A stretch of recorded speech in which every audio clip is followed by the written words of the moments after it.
much for these flowers, Dan. You're welcome. They're very nice. Thank you. Happy Mother's Day. Thank you. Happy Mother's Day to all of you, too. Day. Thanks for checking out. Welcome back to America. It's our 4th season. First episode of our 4th season. That's crazy. I can't believe it. Can you believe it? I cannot believe it. I can't believe we made it that long. Me neither. I can't believe I'm still welcome here. But apparently I am.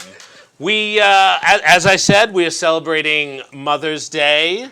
And Millie, you all know Millie Micheals. Yes, my, yes. co-host How are you? and Nice to see you. My news organizer. No, we don't shake hands anymore. No, I wasn't going to shake you. I was like this. Oh, okay. Yeah, no, that we do. Hello, everybody. That's how we greet. Millie, you did a lot of work for Mother's Day. You are a mother. I am a mother. Everyone who exists has a mother. They do. All of humanity has a mother. Yes, and I can appreciate that. Even if you don't know who your mom is, you still got one. You still got one. That's Somewhere. right. Because yes, Somewhere. if you take care of anybody, and you have a purse. Yeah, you have to have a purse. Well, you don't have to have a purse, or just a support animal, or. Do you have a support animal? I have a couple that I would like somebody else to support. Yeah. Oh, you want someone to help you support the animals. Animals. Yeah. You did some work. You did some lists. We've got some great things about Mother's Day. You did a history of Mother's Day? Yes. Very interesting. Mother's Day was put on the calendar back in 1908. Wow, that's almost 75 years ago. Not really. That's 130. Okay, 113 or something. It doesn't matter. But Anna Maria Jarvis, she had a social activist mother that during her lifetime, Anna Maria's mom would bug her about...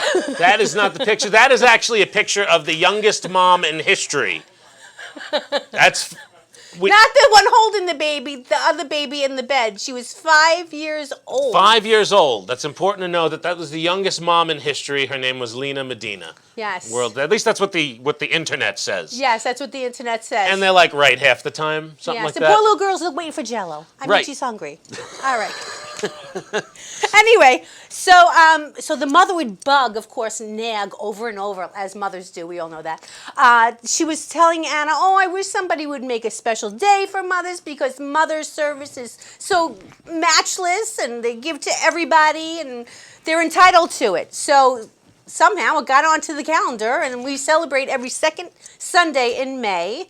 After the mother passed, May 9th she passed, which is actually, this is... Okay. Yeah. Oh, it falls on May 9th this year. Yeah, it does fall on May 9th. And Anna Maria would have everybody get a white carnation because it represented purity and charity and trust. And So that was the gifting, part gift. of Mother's That's all Day. that she wanted. But, by 1920, of course, this is America, then the candy people got involved, flower shops, and what was the other thing? Oh, greeting card industry. Oh, yeah, She was mad. She was like, "What are you people lazy? You can't write your own card. You have to go buy one? What, you going to bring your mom some candy that you're going to go ahead and eat anyway? I mean, what Take a breath. All right. Take a breath. I know it's upsetting. Well, anyway, she was so upset about this. She tried to get the day taken away. She didn't want Mother's Day anymore. And she spent every last penny she had to get this day off the calendar. So wait, this woman who created Mother's Day spent her lifetime trying to destroy it in the end. It sounds like something out of the MCU universe, the whole Marvel. There's a great storyline there. I kind of like the mother would be a great superhero character. Oh yeah, well, Mama is a superhero. Yeah, exactly. Wonder Woman. Yes, Hey. exactly. But it didn't work, and the people who own the candy stores paid for her to live in a sanitarium very nicely, like assisted living. Well, that's a lovely story for Mother's Day. Yeah. Don't you have? You did a couple of lists for us, didn't you? You have a couple of lists I'm very organized today. Let's see. We have a couple of great lists that. So I have a list that I would love to find. We'll see if she finds it. Yeah. She's, how here. mothers can be, Yes, very organized because, we're trying to do so many jobs. She has 30 cards today. Yes. A mother is one person who does the work of 20. Yeah. Okay? So for that's why you have 20 cards. That's right. Yeah. So I wanted to talk about mother's love in 6 steps. First, it's always unconditional love. We love our children. nurturing. We like to teach all the life skills possible because once we're gone, you have to get through life. True. And we're worried about that. But you know what happens? You don't remember. So then we constantly have to remind you about these life skills. But that's okay. We don't mind. But then you really don't get it. And then we start nagging more. Remember to brush your hair. Brush your teeth. Whatever it is. Close the door, whatever it is. Millie, you're going to have a stroke by the end of the show. Nagging, I get over and over, and then yelling starts. You just yell, yell, yell. I yell really well. I yell so well. My son gave me this for Mother's Day one year, so it didn't hurt my throat. That's so a much. great gift for Mother's Day. He's such a sweetie. I love him. Speaking... Wait, I didn't you have more, you have more. Just the last thing. I know I lost my card. And, and at the end, when they don't listen anymore, you just quietly wish them good luck. Good luck with your life skills and whoever you might marry or whatever you're going to do. Good luck. Yes, without malice. I'm done. Do it without malice. I'm done. Get me my wine. You talked about a gift. You got a gift last year for Mother's Day over there, the Yes. bullhorn. I think a lot of that's a great gift, but a lot of moms get some bad gifts, through. You think? That's really that, and that's what Anna Jarvis had such an issue with too, was the gifting. She should only know everybody gets gift cards now. Right, that is popular, of course, and these are some of the gifts that right here you'll see. This is a bad gift. You don't give this to mom. Well, actually, on I Mom's kind of Day. like this because I always put paper towels on the floor and use my shoe. Oh, I always clean like that too. I use a towel though, no mops. But I'd rather just pick that up myself at the 99-cent store. So Yeah. I don't want that. I come from royalty. I don't use mops. Oh. Because cleaning, more cleaning That stuff. has to be a big joke. Imagine giving your mom, here is some Lysol. Yeah. You got a box of Lysol. Lysol's pretty popular now. It's useful. So I kind of like the smell. It's useful stuff. We have some more. Here's another one. This is actually, not the worst mom. That is lovely. Yeah, because you know what? Us moms always feel like we're not doing a great job. And if everyone tells their mom that they're the best, someone's got to be lying. Like everybody is lying, but one person. Only one person can have the best mom. So that's for everyone else. And that was probably Jesus. Next picture. Fair enough. This is the coupons you mentioned. You can make a coupon. I think, that's sort of a cop-out personally, but, I've done the coupons like, I'll a do lot. the laundry, it says at the bottom. Yeah, it's all BS. Yeah, no never one happens. does anything. No, I'll make you dinner. It doesn't happen. But very sweet. I love my family. And then here's another one. I would like this as a gift. I would love to eat off of that plate. That would be nice. That would be nice. You could put a nice bunt in the middle and you'll just see like the face. I can't imagine how unappreciative my mom would be if I gave her that gift.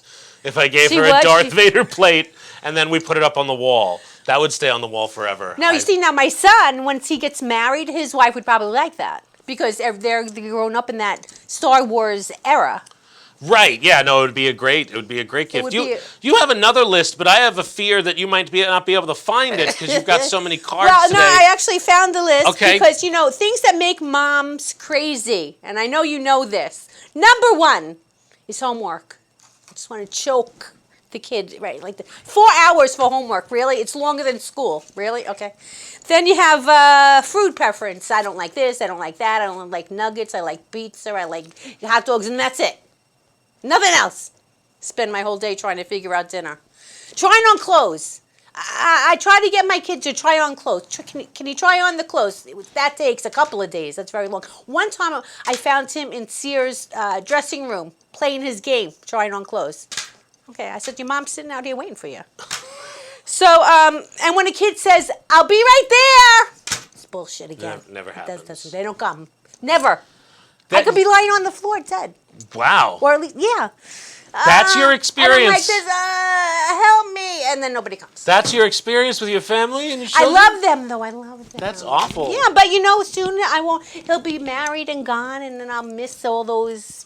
I won't miss it. Yeah. I don't miss homework now, boy. That's one thing. No, I'm not a fan of homework. I made sure the audience understood that before. Oh, okay. I don't like helping with homework. Is there anything else amongst your cards, a bounty of cards that you would like? If there's anybody out there that they want to do something for their mom, don't bother them when they're in the bathroom or drinking wine. These are very important things I learned as a child. Is that pointed to someone's particular from you? Or no, it's just that I'm trying to remember because that's how I had to say with my mom. I couldn't. She was in the bathroom. We stayed away, or if she had the Carlo Rossi bottle close to her, I knew. No talking. I like knowing that. As you well know, we always have a lot of interviews here on Welcome Back to America. Today we're interviewing Krista Weaver. And actually we're going to be on location and we're going to be talking about her album, The World Is Not Like This. That's Krista Weaver right now. There's like a California vibe to her. Am I correct? For me, she's very Joni Mitchell. Very, the lyrics, the singing. And just a little bit of Sheryl Crow. Can I say that? Sure. Yeah. Sheryl Crow has a lot of those kind of, fun, upbeat. 100%. Her lyrics are very real and personal. She's a great musician. And yes, I enjoyed listening. We have we talk about her growing up out here on Long Island. We go to her old home. Oh, how fun. We visit her old grandparents' home, and then we have a little chat and a little interview at Baldwin Park. So she was great. She has a lot to say about music and family and writing and her process. So stay tuned for that. Thanks for checking out. I mean, happy Mother's Day. Today's all about mothers. And this is Mother Nature. That's Mother Nature. Mother Nature. That hat is Mother Nature. The little thing is Mother Nature. It is. Even though it's made of plastic. Nobody fools with Mother Nature. Nobody. If you're old enough, that's the butter commercial. Ooh. I don't know what she's talking about, but There's I do remember the Anthony, it's Prince Spaghetti Day commercial. Yes. That I remember. Anthony, it's Wednesday. It's Prince Spaghetti Day. That one I remember, and I was probably like 5. So, happy Mother's Day, everyone. I hope you had a great weekend. Day. Happy Mother's Day to you. Happy Mother's Day to my mom. My mom, Georgiana Collins. Sweet. Who I would like to dedicate this show to. And all the mothers out there. And that's one of the other children that she's raised in her lifetime. She's, we're very lucky to have her, and she's a wonderful woman, and I love her to death. Does she have preferences with food? Shannon? No. Shannon, of course. Yeah. She's all children do. I thought you were talking about my mom. Like you wanted me to start talking about my mom's food preferences. No, does Shannon, she only like nuggets and pizza? No, she's actually eats somewhat healthy now. She did as a kid. As a kid, though, yeah, same way? of course. Yeah. It was all the bad Kids, stuff. what? It's whatever you introduce the kids to first. You got to give them just carrots. That's what I say. That's what I feed the children that I've raised. Just carrots. Are they rabbits? Yeah, they turned out to be rabbits. They're Very not kids. nice. Thanks for checking out Welcome Back to America. Again, 4th season. Yes. Yeah, we got so much coming up for the rest. Watch the show. Stay tuned. Watch the commercials. Get your slippers, mothers. Make sure you don't do it for one day. Keep it going. Yeah, get your slippers all year. Take your time. When you need a time for yourself, take it. Get a pedicure, a manicure. Go sit in the bathroom. Whatever you want to do, go do. She likes to sit in the bathroom a lot. I do. Thanks for checking out the show. Peace out. Peace out. Happy Mama's Day, too. Aw, Mom. You're a mom. Mom. I want to say Mama. Hot Mama Day. There's so many different mom words. Mama. Yes, Mamacita. Mom. Mother, if you're from... Madre. Yeah. Mumsy. Mumsy. Mamma Mia. Mamma Mia. Those are all the names. Yeah, mommy. Okay. Somebody shut it off!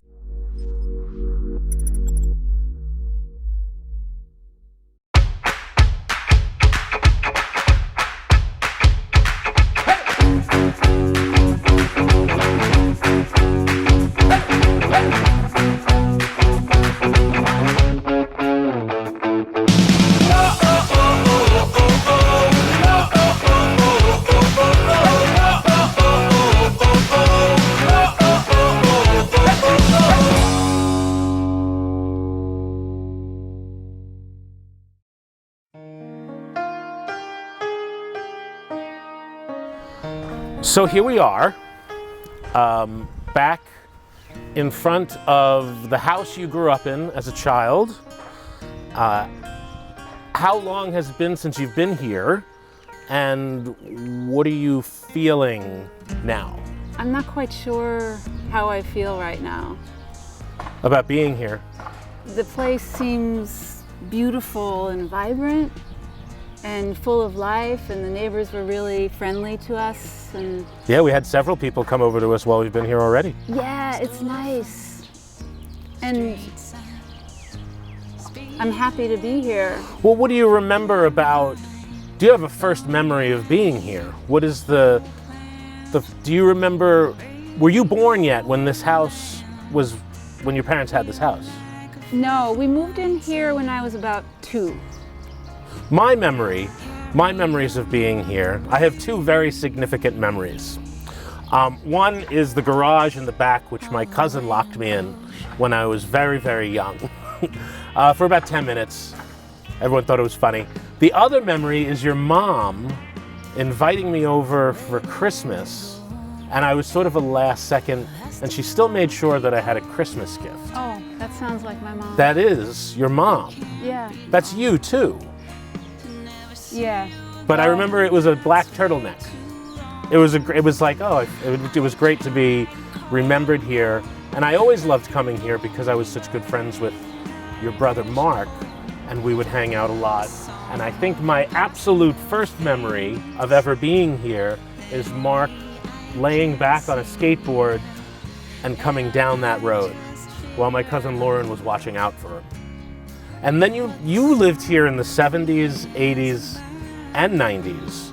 Not only did you grow up here, but your children grew up here. Well, your first child grew up here. Well, yeah, when I had my son True, we lived in this house until he was about 3. So I have photographs of me as a 2-year-old right here, but I also have photos of True in front of the house. It's great to have that. Not all families sort of get that follow through of growing up here and raising. That's an experience I have too, raising my niece, who is like a daughter to me, at the same house that I grew up at.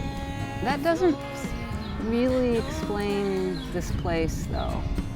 I mean, the continuity was somewhat of a mistake. My mother left here when I was 9, and we moved to Brooklyn. And then later on came back, so there was an exodus from here. And I remember that exodus. This house is a place where nothing was possible. What do you mean by that? You couldn't change anything. You couldn't imagine something because expectations were at a certain level. You could go to Nassau Community College and maybe be in the civil service or become a secretary. I think that is a lot of people coming out of the suburbs. I think a lot of people feel that. Everyone's growth is different in their house, and all the misadventures and adventures that happen are different. And I understand, was it hard growing up here? In some ways it was very easy because nothing ever changed. Okay. In a way.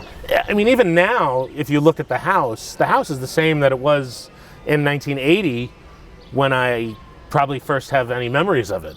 You know, it's the same siding, it's the same paint, slightly unmanicured, like no one's been here in a while. It has that sort of feel to it. Even the garage is the same garage. There's nothing different about that garage. The only thing I see that's really different is this used to be a garden. You see where that concrete is? Sure, between those two things. That was my mother's garden. She planted vegetables. Which is one of her favorite things to do. Yeah. And there was a blueberry bush there that would give a lot of blueberries. And that's where I would watch ants.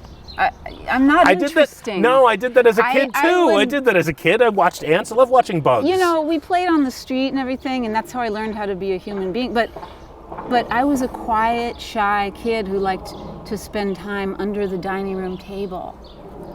I did to a point too. The tablecloth hanging over so it was nice and dark. And then, you know, if I went outside, I was looking at ants.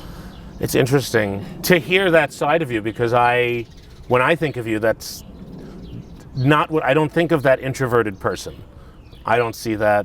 As a musician, as the musician you are, I've always seen people surrounding you and your family, and your mom was very much like that and gave that to you.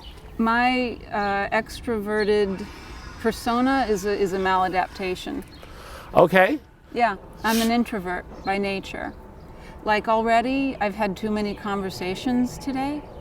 You're right, there were 4. We came here, it was sort of like practice for this chat, was the 4 people that came over here, all at the same time. Right. They like all converged. We were even welcomed into the house somewhat. We see like if we asked him, I just felt like maybe not. Yeah, now I need like 4 days to process.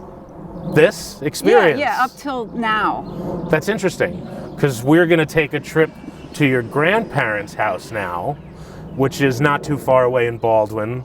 Your grandfather was someone I also knew as a child, and he ran a printing company, like locally. That was like the only game in town in the 70s and 80s. That's where everyone went for printing. That's right, and we always had these odd blocks of paper because there were these machines that would trim these books, and we would get the glued together blocks of paper. So you got in lots these of odd scrap. We had all these blocks of paper and no pens. That's sort of like something that the devil would do to someone in hell. To an artist. Right, to an artist Like in to hell. Oh my God, someone yeah. Who was You- supposed to be creating and And writing. grow. Wow, yeah, that's interesting. Well, we're going to go take a trip there now, and this has been great. Okay. This is great. So this is your grandparents' house, though it looks much different now, much more modern. Do you have any memories of being here or growing up here as a kid? I have a lot of memories. This is where I came to be with my grandparents, I don't know, all the time. Would you They- say there was less of that feeling of where you were staying at your other house? Did you feel that less here? Definitely. This was where I was fed poetry. My grandmother would read me poems. Who did she read to you? Do you remember any? I don't remember. I learned a lot of nursery rhymes, and she would read the Raggedy Ann books to me, all of them. And later on, you know, she had the Inquirer always, and I would read that. I know that's- Those were always fun stories. Yeah. Bat Boy and that kind of thing. It was a quiet, peaceful, gentle house where I could just be myself. And my grandparents would basically do everything for me so I could live in my mind. And, you know, I remember just sitting on my grandparents' bed watching television, and my grandmother would be getting me dressed in the morning. She would lift my arm and, like, you know, put my clothes on, you know, and I would get annoyed because the shirt would cover my eyes for a second. Would you spend overnights here? Would you stay here overnight I a would lot? stay overnight quite a lot. And it used to have an attic. It looks like they put a box over the old house that was here. It was a Tudor style Like a shell. little house. And there was this attic where I would sleep, and the alarm in the morning for me to wake me up before dawn was the spoons in the teacups, I can hear it. stirring the sugar. Clink, clink, you know, just this tinkly sound, and it would wake me right up. That's the same element in a movie called Get Out. Oh. That was done recently, and a psychiatrist uses that noise to hypnotize people. So That it's would be a interesting. good noise to do that. Yeah, it's interesting that you would suggest that. Do you remember playing here or in this front yard at all? Do you remember like? I would look at slugs. Oh, more insects. Yes, we both like looking at bugs. As long as they're not flying with needles to sting me, I love looking at bugs and watching them do their thing. So that's sort of the nerd part of you. There's a nerd in there. Do you find that poetry that your grandmother gave to you here is reflective in your lyrics now? Definitely. It's a big influence. I like things to rhyme sometimes because of it. Right, of course. I think those are my first experiences with poetry, rhyming. Did you write any songs about being here or being at your parents' house? Is there anything? Well, I've written a lot of songs about my life. There's one song on my first album I put out in 2005 called So Long Arlington. It's about my grandparents. It's called The Owl and the Tiger. I like that. That sounds like a Shel Silverstein poem. And it's definitely about being with my grandparents, the life here, the quiet things, pennies on the table waiting to be rolled into like these paper packages. And it's about losing them, missing them. And it's about their jokes. Like there's a joke in there because my grandfather would mow the lawn, and my grandmother, when he'd been out there in the heat for a while and almost done, she would go look out and say, "You missed a spot." I guess that's love. There's something in that's, or was it trying to dig in? It was her sense of humor. Okay. Yeah, so that comes from love, usually, sense of humor generally. Now, when was the last time you were here? I don't know. Longer than the other house, probably. Possibly. 'Cause that's been about 10 years, so maybe here's been 11, 12, 13, 15, something Well, like my that. grandparents died in 2000. They both died the same. Within a month of each other. I remember that now. Yeah. Wow, that's in 2000. Wow, it's a long time ago. Everything changed around that time. Those were big changes, getting out of here, not coming here anymore. Sort of the new millennium was a big change.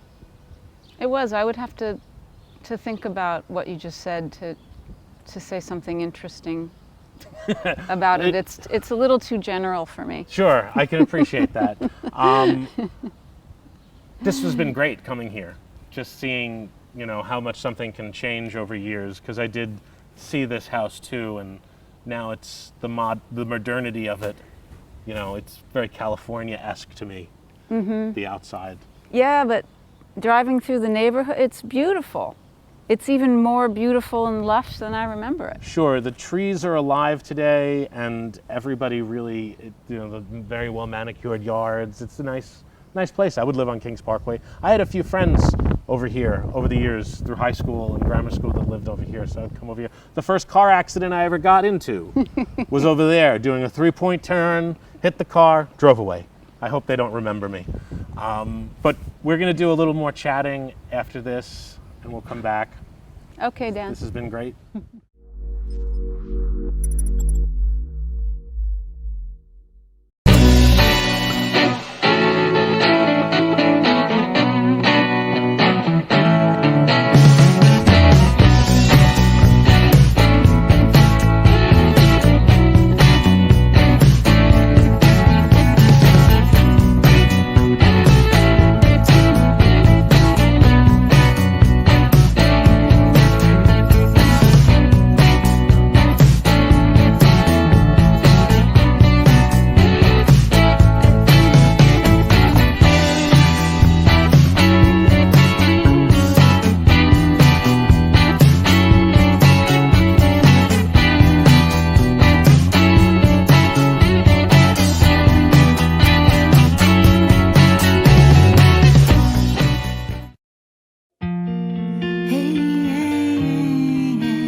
So here we are in Baldwin Park, not too far away from where you grew up, at the houses, your grandparents and your parents. And we're going to talk about now your process as far as creating the music for your album now. The title of the album, This Is Not the Way It Is, right? It is not the way it is? It's something like that. What's the title of the album? The name of the album, Dan, in fact, is The World Is Not Like This. Okay, close to what I said, almost. It was, yeah, that was... I'll have it right next time when I show the picture. What was the process like doing this album? What inspired you? You told me a little bit about working the piano for the first time recently. Those are three different questions, Dan. They are. I went all over the place. We'll go with one at a time. What inspired the album? Years of songwriting and wanting to make the best album possible. Is there a theme? The theme is, if there is one, the theme is me. It's a good, I like that. I like that. That makes sense. Your name is on the album. The songs are to keep things alive, people alive, Music does do that. memories alive. You have one song you've talked about a little bit called Goshen, that you wrote about your mom, who was a very important person in my life, and I know she was very important in yours and hundreds of people, if not thousands. Yeah, my mom, Sherry Weaver, she died,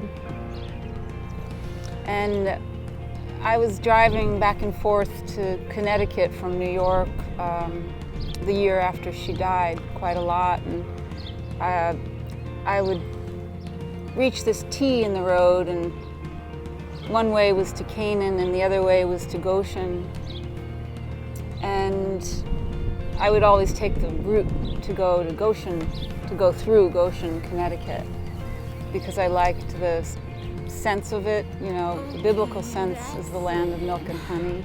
Sure. But it was also a beautiful place that you'd have to kind of go up and up and up and then down, down, down out of it. So it seemed like something had changed when you went through it and you had to change directions. And I composed this tune in my mind going along that route. I was thinking about my mother and how much I missed her. And yes, that is something that's alive this weekend, especially with people as it is Mother's Day this weekend, and you're a mother. And do you have any favorite things about being a mom? My kids. That's a good answer. My kids they taught me how to not be completely stupid. I understand the idea of learning a lot. I definitely learned a lot from the child that I raised, who you know very well, Shannon Keene. So I understand that sentiment. And they are great kids, both Logan and True. Great names too, very strong names that people don't forget. Not forgettable kids. And they're not kids anymore. To call them kids. No, they're tall, big, strong, yeah, beautiful, musical men. Yeah, they're both amazing. Lucky to know them. On this album, you mentioned that you've been playing the piano. You have the people at home don't know, you had a brother, Paul, who died a few years ago, very young, tragic story. You talk about having pictures of him while you're writing music? Yes. Lately, I've been working on the piano, as you say. I just got an idea to start doing that, and I started putting guitar songs onto the piano, and then I started composing on the piano. Right now, I'm working on a battery of songs, and they're really inspired by my brother, who died of a heroin overdose in 2012. And I keep a picture of him as a young kid, like 12 years old, and he was still very whole. A lot of my memories of him are when he was young, around 12. Yeah, he was a lively, smart, whole person. And the other picture that I keep of him on my piano as I'm working is Paul as a homeless heroin addict in Miami. It was a photograph taken by my mother when she went there to kind of rescue him from the streets And he's all kind of battered looking. It looks like he might have been beaten. You know, he had a black eye, and at the same time, it was him. It was still his beautiful self, and he's holding an ice cream, and that was Paul. A simple thing, just a child holding ice cream, it's an important piece of being a kid, is having ice cream. And somebody was asking me about how smoking figures in a lot of my songs. People assume that I smoke because I write about smoking, and that's something I do not. Your father was never a smoker. Your mother was never a smoker. No, we don't smoke. No. You know, I never did I wasn't allowed. My dad was a cop. I Right. wasn't allowed to do anything. No. So I didn't. But when there's, you know, smoking or cigarettes in a song, it's something about my brother. Interesting. Because towards the end of his life, when he was really deep in his life as a heroin addict, I would see him once in a while. My mother would bring him round and, you know, feed him and give him money. And I would buy a pack of Camels, and we would sit somewhere and smoke one cigarette together. It helped to have time together. Yeah, and it was the only thing we had in common in a way at that time.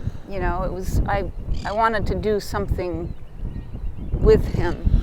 Are there any songs on the album reflective of Paul? In the way that you wrote Goshen about your mom? Well, the song Smoke is... Okay, that makes sense. I mean, it's not just about my brother, it's about the world that we live in now, and how I think people are experiencing trauma. Did COVID influence anything on the album? Only that it took much longer than it should have, because the recording engineer that I used wouldn't wear a mask, and the guy who owned the studio. Okay. Yeah, I understand the whole studio issue. Disagreed. I've had to do all my interviews outside of the studio over the last 8 months because of this, and I'm only starting to do in-studio interviews in the next week or so. So I definitely get that. It's been very hard to produce things. Had to do it all on our own as much as we can. It's been great talking to you about your life and everything that's led up to this point and your album. If you could tell the people who are listening where they can go check out the album and find out about it, Sure. that would be great. If you'd like to find my album, it's on Amazon, Pandora, Spotify, all of those ways of listening. It's called The World Is Not Like This. Krista Weaver, Kristaweaver. So check that out, and we'll be back with Welcome Back to America right after this.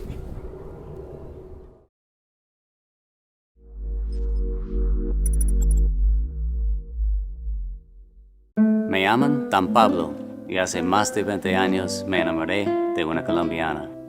Viajé a su país y conocí un estilo de café muy distinto, muy especial. Ahora tostamos cafés excelentes, con alturas y microclimas diferentes, resultado en una taza muy compleja y muy rica, un sabor nuevo en el mundo. Fue un éxito. And I even got to keep the girl. Ranging over the land, feel like a fluffy white sea,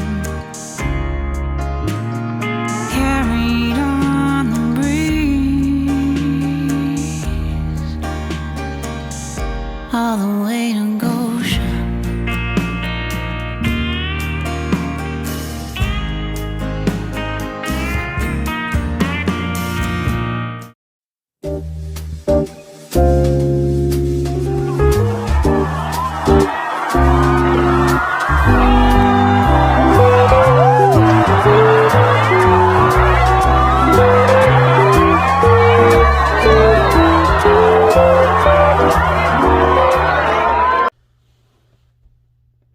Hi, everybody. Thank you for joining us on In the Frick of the Night, our weekly segment where I delve into failures throughout my 44 years. Our first story starts when I was 5. It was Mother's Day, so the family wanted to go out to eat. I wasn't feeling too well. I told my mother this, and we went anyway. We had our meal. I had the usual burger and fries that I forced down my gullet, so to speak. It was around the end of the meal that I started feeling not so good. A little worse. Head, stomach, everything was going. It was very crowded in the diner this night, and we were sitting right next to a young mother who must have just had a baby, and she was pregnant too. And we were within, 5 inches of her as they moved the tables closer because there were so many people attending. I started feeling sicker and sicker until I threw up on the poor pregnant lady and her baby. That's actually 3 people because she was pregnant, so that's 3 people I vomited on. That was the first time. Those people were so mad. The second time was in 4th grade. I was at St. Martha's in Uniondale, and I would often go to the nurse to get out of class. So Mrs. Gordon was hip to this, and when I told her I wasn't feeling well, she was quick to say no when I asked to go to the nurse. Now we were in a Catholic school, and all the girls sat on one side and all the boys sat on the other. And I was in the back of the row because I was taller and bigger than everyone else. And I wasn't feeling good. And so I made an effort to, as I was feeling sicker and sicker, I knew that I was about to throw up. So I started turning my head all the way around. I tried turning around. And then the teacher, Mrs. Gordon, asked me what I was doing. So I fling myself back. And as I'm flinging back, I start vomiting on Patrick Baltes and George and Brian and Jared. I must have thrown up on 6 people that day. That's 9. By the time I was 10, I threw up on 9 people. Now flash forward. I'm 18. I'm in high school. It's the first time I'm drinking. We're out at an after party for a show that we were doing. And I got into the liquor cabinet of the family, and I started drinking, and I was so drunk that they had to sneak me out, and they put me in the back of a 2-door Cougar with my friend Billy. And in the front was seated Jenna, who was the homecoming queen. So as we're driving home, I asked Mike, who's driving, to roll down the windows, and he can't, and neither can Jenna, because in a Cougar, the windows are in the middle. So I threw up on the mirror and on the window and everything, and including Jenna. And 30 years later, she still won't talk to me. Now, the most recent effort was coming back from LA. This was about 5 years ago. I wasn't feeling well because I made the mistake of having Wendy's before I got on the plane. Terrible mistake. Don't ever do it. It's the worst. So we're on the plane, and I'm okay until about the end, and we're about to land, and we start ascending and descending because the pilot can't land us because of whatever reason. And because of the ascension and descension, I started getting sicker and sicker until I had to take out one of the vomit bags, and I threw up in the vomit bag, and my girlfriend's sitting next to me, and I'm like, I need another bag, and she can't find hers, so we have to ask the person next to us if they'll give us their bag, and they do, and I vomit in that bag, and as we land, I'm holding 2 bags of vomit as I'm landing on the plane, and I'm just waiting to get up, and I ask Margot to unhinge my seatbelt when the plane lands, and I immediately get up and walk through first class, and someone touches my shoulder, and I see a family. They're so happy, just sitting there smiling, and I see them, and then a steward gets my attention, and I turn, and the bags hit the seats, and they fall on the family.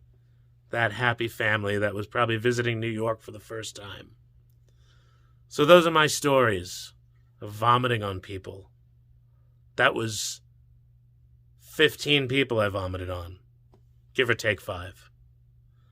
Stay tuned next week on In the Frick of the Night, when I'll tell you another story that you may hate. Thank you.